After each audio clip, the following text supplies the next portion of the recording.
Hi everyone, I'm going to do something new today. I'm going to talk to you about sports and non-sports trading cards. It's actually a beautiful sunny day. It's actually Groundhog's Day. And Puxatawny Phil just announced that there's going to be 6 more weeks of winter. I'm not too happy about that. Just like the movie, my eBay business can get a little monotonous at times with shipping and listing the same old things that I sell all the time. So I sell vintage Christmas. I also sell a bunch of other collectibles, mostly vintage. And I stumbled across this box of vintage sports cards and non-sports trading cards from the 1940s and 1950s when I was helping a friend clean out a house. So I just wanted to share some information on how I sorted through these, decided what to sell, and what to grade to get the most money out of the cards that I have found. The process it does take a lot of time and effort, but the payoff can be very, very good in these situations. So if you have a collection at home that you're thinking, oh, what could that be worth? And how would I go about selling it? I can show you what I've done and also show you some things that have changed in recent years that make selling a lot easier. I sold some tall boy vintage basketball cards. They were 1970s basketball cards a couple years ago. And I remember being very overwhelmed with the PSA process of how to grade them. I did it this time for the baseball cards and it was so much easier. So I was pleasantly surprised that it's gotten a little bit easier to do, and I can walk you through that process and hopefully it will help you. Everything was jumbled in here, and also it had a ton of rubber bands on it. So there was no organization. Everything was mixed. So these I have now sorted and put it in sets where before they were not. My husband and I sat through and sorted them all by just looking at the backs of the cards and saying, okay, these all have the same back. Also want to put the cards in number order, and you'll see later why that's important. But so we basically collated all of them in number order and organized them by set. So categorize the different cards. This is all baseball cards.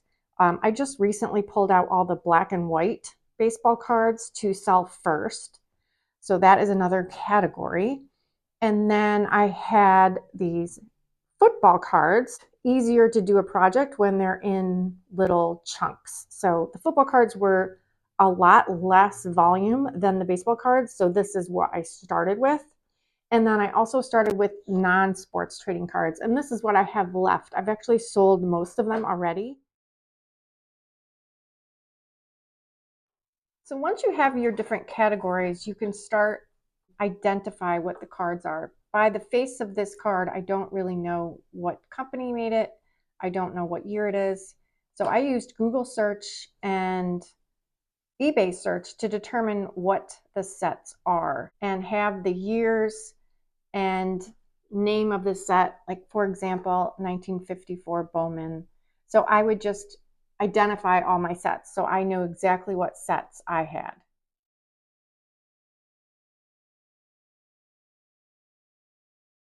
So at this point, we have sorted, categorized, and identified all the sets that we have. And then we want to know what the value is of these sets. And the best way to determine value is to go onto a grading website and look what a graded card would be. So a graded value is a good value to go by, even if you're interested in selling an ungraded card. So on the PSA website is the best source that I have found for guidance on value and prices. And this is PSA. This is the company that grades cards. You could see some examples of graded cards here.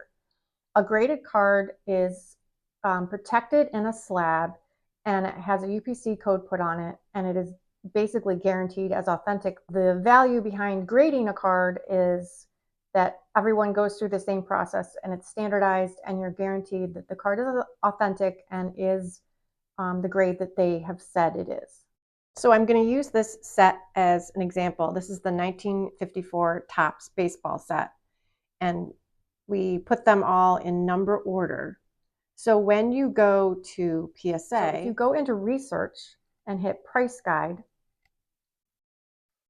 we're just going to type in 1954 Topps baseball page. You'll see at the top that there are 1 through 9. Poor is PR, good is 2, and then it goes from very good all the way up to mint 9.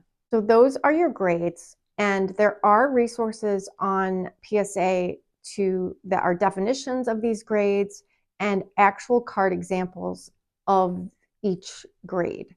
So you could do some research, but for simplicity reasons, I sorted through these assuming my card's going to be a 1 or a 2. If I had a really good set, like that one set I had that was Topps Rails and Sails, they were in excellent condition. So I would say that they were probably a minimum of a 5. So then I would go down that row to determine value. So that is how you determine value for each set.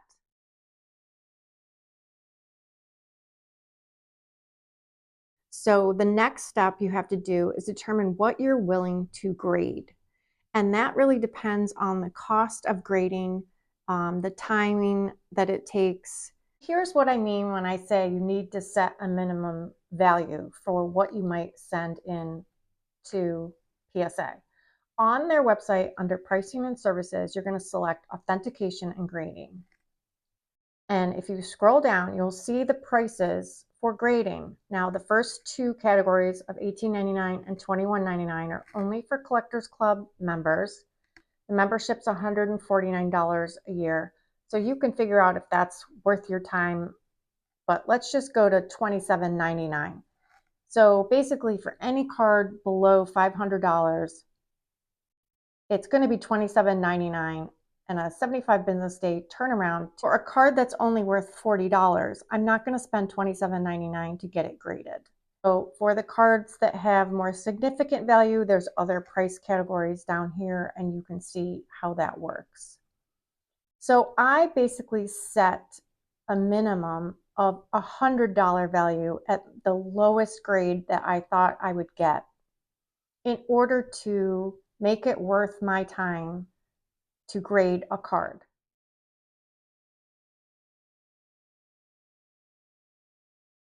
I can literally look down this list and say, okay, if I have number 1, Ted Williams, I'm going to pull that out because that's going to be above my card value minimum for grading. Jackie Robinson is $290 in poor condition, so I'm going to pull that out. So I just would go through the whole stack of cards, scroll down this list, and just look at the really high-end cards. 94 is Ernie Banks. So even in poor condition, that's worth $475. And then I went down to this Hank Aaron 128, and I had 2 of these cards that even in poor condition were worth $975.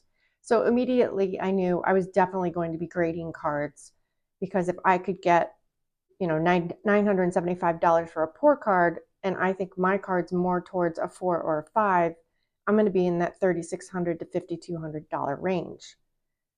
So this is why you put the sets in order, and then you can scroll through real fast instead of having to Google search or eBay search or PSA search every single individual card. When they're in sets, it's a lot easier to search for the high value cards. So I basically went through all my sets and pulled cards that were worth a significant amount of money, even for the cards that were above $35. I would pull them aside, put sticky notes on them. Do not write on the sticky notes while they're on the card, because you don't want impressions in your card. So I had a stack at the end, and then I set my minimum value, and then I pulled out the ones I wanted to have graded. And these ones that I did not end up grading because they were too low, I will list individually on eBay. So that is how I'm going to process those. And then for the ones that I sent in to get graded, let's go on to PSA and show you that. So in order to start a submission to grade cards, hit start submission, grade with PSA, sell on eBay, or secure with PSA Vault. So this is what I was saying about recent changes that make this a lot easier. Grade with PSA is what I did many years ago when I was grading those basketball cards. You send it in, they certify it, encapsulate it, mail it back to you.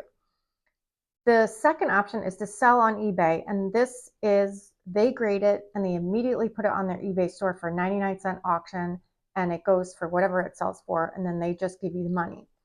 And then on Secure with PSA Vault, they have basically a vault structure where they safe keep it for you, and you can decide to sell it on eBay whenever you want, but you're basically using their photos that they took and the information that they have on the graded card. So there's really no work involved in listing it on eBay once it's in the vault. So grade with PSA, the first option, you would still have to get that card back, take all the pictures, do the listing. So that's what I was saying about it's gotten a lot easier because once you have it shipped off to PSA, you don't really have to touch it anymore if you select these other options. So once you have your stack of cards that you want graded, you put them in penny sleeves and these semi-ridged top holders to compile and put and mail to PSA for grading with all the forms that they require. And the best resource to do that as a beginner is to go right to their website. The video tutorials here in the Getting Started section shows you exactly how to submit a card. It's very clear and straightforward. So I would follow all of that and submit your cards and get them graded. It's pretty simple.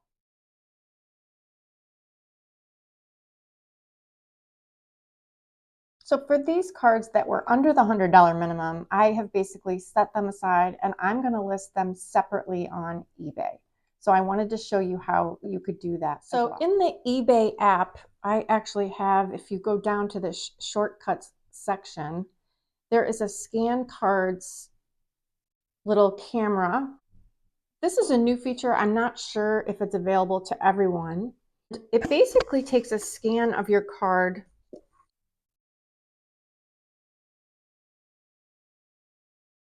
and then it pulls up the card information. The top shows you price insights. So the ungraded card, 31 have sold for $30. And then there's a section here to compare to PSA. If 180, if it's a PSA 7, I would take a closer look at the card and see. And then there's a graph that shows you the last couple that have sold. Here's your recent sales. But the best feature of this that's very helpful is down at the bottom, there's a bubble that just says list this item. So we're going to click on list this item. And it literally creates the listing for you with all of the item specifics already filled out for that card. You have a title, you have the category, you have the condition is ungraded, you have the item specifics of that card, and then it automatically fills in your average price based on the last 30 days sold. You can change that if you like. So that's how quickly, all you have to do is go in and take your photos. So you can go in and do your photos. So you're going to take photos. Now I would probably take it out of the sleeve and get a better background to take. Even just using a simple paper as a background helps show off the card a little bit more. So you're going to take all your photos, get all those cards listed, and that is the process for listing cards. So I've sold most of my football cards, and I will be working on the baseball cards next to get all of these listed on my eBay store. And I also got my first 2 grades back from PSA on the Hank Aaron cards that I had. So let me show you how those came out and how I got the report back from PSA. Or these 2 cards, let me pull up the so one was PSA 3 and one was PSA 3.5. So this is below that 4, and you can see they have this close up on the wear on the edges.